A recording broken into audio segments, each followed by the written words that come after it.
Good evening. मैं Naveen Kumar Singh, director platform education centre private limited Patna. अभी हम सभी लोगों के द्वारा चलाया गया यह अभियान स्टूडेंट, टीचर्स, ये सभी का सम्मिलित प्रयास है, जिसका परिणाम अभी आपको देखने को लगातार मिलने लगा है।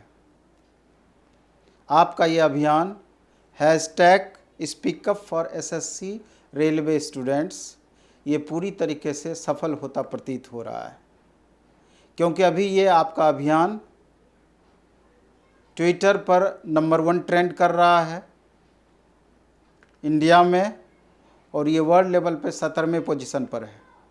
और हम उम्मीद करते हैं जिस तरीके से ये अभियान चल रहा है, जितने ज़ोर शोर से ये अभियान चल रहा है, डिजिटल क्रांति के माध्यम से, डिजिटल रिवॉल्यूशन जो ये चल रहा है, ये अभी कुछ दिनों तक नंबर 1 बना रहेगा और वर्ल्ड लेवल पर भी नंबर 1 ये बनेगा, जिससे कि सरकार की नींद हराम हो जाए, सरकार का ध्यान पूरी तरीके से आकृष्ट हो।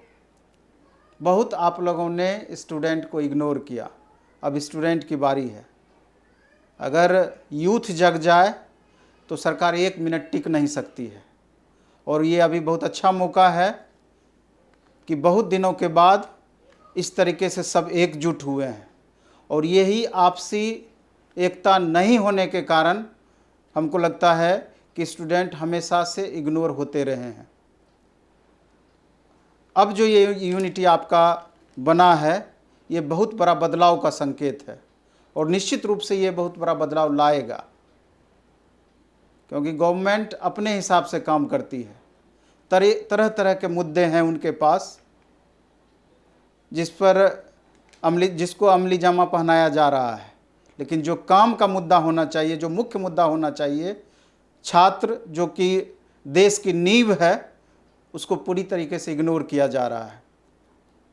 हद हो गई कि ये जो आपका अभियान है SSC रेलवे का, जो ये इशू है, एक SSC का आप रिजल्ट समय पर नहीं दे पाते हैं, आपका अपना इतना बड़ा इलेक्शन कराना होता है, तो सब मैनेजमेंट तुरंत हो जाता है, सब चीज़ तुरंत व्यवस्थित हो जाता है, कोर्ट तक का डिसीजन बिल्कुल भी आप लोगों के फेवर में होता है। अभी बिहार में इलेक्शन होना है, अभी कोर्ट भी गवर्नमेंट के सपोर्ट में पूरी तरीके से, इतना कोरोना रहने के बावजूद दे दी कि नहीं, इलेक्शन अपने समय पर होना चाहिए। 14-15 करोड़ आबादी है, वोटर है, 14-15 करोड़ आबादी है, इतने सारे वोटर हैं, इनको मैनेज किया जा सकता है। लेकिन एक एग्ज़ाम SSC का जिसका आप रिजल्ट नहीं दे पा रहे हैं, कितनी संख्या है स्टूडेंट की, सारा कुछ व्यवस्थित है, लेकिन आप रिजल्ट नहीं दे पा रहे हैं। रेलवे का एग्ज़ाम आप नहीं ले पा रहे हैं, उसके लिए डेट का निर्धारण आप नहीं कर पा रहे हैं। किस तरीके से स्टूडेंट तैयारी करे? अगर रेलवे का इशू को देखा जाए, रेलवे की बात की जाए, तो आप 2 साल 3 साल में रेलवे की वैकेंसी देते हैं। 2 साल में नहीं, 3 साल 4 साल, 3 साल से पहले नहीं, रेलवे की आप वैकेंसी देते हैं। उसमें PT होगा, मैन होगा, साइको होगा, डॉक्यूमेंट्स वेरिफिकेशन होगा, उसके बाद फाइनल रिजल्ट आएगा, तब उसको आप ज्वाइनिंग कराइएगा। हर प्रोसेस में इतना ज़्यादा टाइम यहाँ पर लगता है। पता चलेगा कि 2 से 3 साल इस प्रोसेस में लग जाता है। 2 से 3 साल आपका वैकेंसी में लगा, 2 से 3 साल इस प्रोसेस में लगा, यानी कि एक पंचवर्षीय योजना इसमें आपका चला गया। अब पता चला कि स्टूडेंट का एज क्या वहीं पर सीमित रहेगा? स्टूडेंट का, कितने स्टूडेंट एक बार जो एग्ज़ाम दे देते हैं, दोबारा उनको मौका नहीं मिल पाता है। जबकि आप देखिएगा कि खास करके रेलवे की बात हम कर रहे हैं, या SSC को भी उसमें ले सकते हैं, मैक्सिमम मध्यम वर्गीय, निम्न मध्यम वर्गीय या लोअर फैमिली के बच्चे इसकी तैयारी करते हैं। जो बच्चे घर पे रह के तैयारी करते हैं या कर लेते हैं, उनकी तो बहुत बहादुरी है, लेकिन जो बच्चे बाहर रह के तैयारी करते हैं, पटना हो, दिल्ली हो, इलाहाबाद हो, भोपाल हो, जयपुर हो, जहाँ भी रह करके बाहर में तैयारी करते हैं, कहीं भी अभी के समय में रह कर तैयारी करते हैं, मिनिमम उसका खर्च होगा तो 4-5 हज़ार रुपये पर मंथ से कम खर्च नहीं है, मिनिमम। और इतना लंबा प्रोसेस है, पता चलेगा कि अगर एक वैकेंसी को ही अगर उनको पूरा करना होगा, तो पता चलेगा कि इसको पूरा करने के लिए एक साल में 60,000 रुपये, अगर 4 से 5 साल की बात करें तो मिनिमम 2.5 से 3 लाख रुपये खर्च होना है। तो एक साधारण परिवार अपने बच्चों का इस तरह का खर्च कैसे वहन करेगी? और कोई ज़रूरी नहीं है कि एक ही भाई हो, वो अगर 2 भाई हो, 3 भाई हो, या 2-3 मेंबर हो पढ़ने वाले परिवार में, तो उनका क्या हश्र होगा? कैसे वो हिम्मत करेंगे बच्चों को पढ़ाने का? और ऊपर से पता चलेगा अगर स्टेट का एग्ज़ाम है तो इतना वहाँ भ्रष्टाचार व्याप्त है। तो एक बार एग्ज़ाम हुआ, केस हो गया, केस का मामला सुलझा, दूसरा प्रॉब्लम हो गया, क्वेश्चन आउट हो गया, 100 तरह का प्रॉब्लम है, और सारा सफ़र स्टूडेंट करते हैं। आप इतना मैनेजमेंट नहीं दे सकते हैं, इतना मैनेज आप नहीं कर सकते हैं। और वैकेंसी का तो इतना गंदा पोजीशन है कि इतना हाल के दिनों में कम वैकेंसी हो गया है। उस पर भी गवर्नमेंट ही कह दी है कि रेलवे में 50% वैकेंसी में हम कटौती कर रहे हैं, खाली ऑपरेटिंग पोस्ट या टेक्निकल पोस्ट की वैकेंसी ही हम दे पाएंगे। इतना ज़्यादा उनको समस्या है। गवर्नमेंट स्टूडेंट को बंधुआ मजदूर बनाना चाहती है, लगातार वैकेंसी को समाप्त कर रही है, प्राइवेटाइजेशन, निजीकरण को इतना ज़्यादा बढ़ावा दे रही है कि वहाँ क्या होना है, स्टूडेंट का या छात्र जो वहाँ पर जाएंगे या एम्प्लॉय होंगे, मैक्सिमम का शोषण होगा। नौकरी की सिक्योरिटी नहीं रहेगी, जॉब की सिक्योरिटी नहीं रहेगी। किस उम्मीद से बच्चे तैयारी करेंगे? आप एसएससी की तर्ज पर रेलवे का भी कैलेंडर जारी करें। कम ही वैकेंसी देना होगा, जितना ही वैकेंसी देना होगा, कम से कम स्टूडेंट को ये दिमाग में बना हुआ रहेगा कि हम जो तैयारी करते हैं वो तैयारी सार्थक होगा, अमुक तिथि को हमारा एग्ज़ाम होगा, इस पोस्ट का हमारा एग्ज़ाम होना है। अगर इस बार हमारा सिलेक्शन नहीं हो पाया तो दूसरे साल भी हमको मौका मिलेगा। तो ये कैलेंडर अगर आप जारी करते हैं प्रत्येक साल जॉब का, और कैलेंडर को आप मेंटेन करते हैं, तो स्टूडेंट को बहुत बड़ी राहत इससे मिलेगी। और जहाँ तक निजीकरण का इशू है, ये बहुत बड़ा मुद्दा है, इसका पुरजोर विरोध स्टूडेंट की तरफ से होना ही चाहिए। क्योंकि आप देखेंगे पहले ये साफ सफाई का काम रेलवे में दिया गया प्राइवेट सेक्टर को, देखा गया कि नहीं ये चीज़ सफल रहा, तो धीरे धीरे लगातार इसका दायरा बढ़ाया जाने लगा। इसको वर्ल्ड क्लास का हम स्टेशन बनाएंगे, इस तरह से हम हेरिटेज सेंटर सबको विकसित करेंगे, ये करेंगे वो करेंगे, पीपीपी मॉडल पर पहले हम लाएंगे या लाए हैं।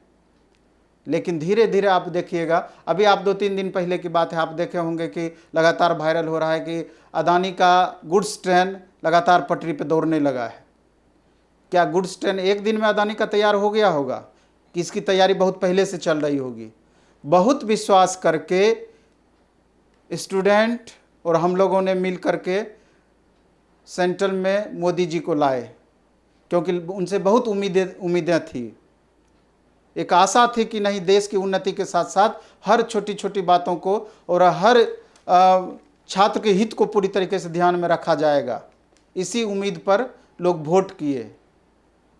लेकिन आप देखिएगा कि अभी कोरोना से पहले का ले लीजिए, अंबानी है, अदानी है और बड़े बड़े बिजनेसमैन हैं, उनका नेटवर्थ कितना था, और कोरोना के काल में भी कितना तेज़ी से उनका बिजनेस बढ़ा है। अरे अंबानी की बात करें तो अभी बिग बाज़ार 27,000 करोड़ रुपए में खरीदे हैं, और इसमें गवर्नमेंट का पूरी तरीके से सहयोग है हर काम में। औने पौने दाम में उनको ज़मीन मुहैया करा दिया जाता है।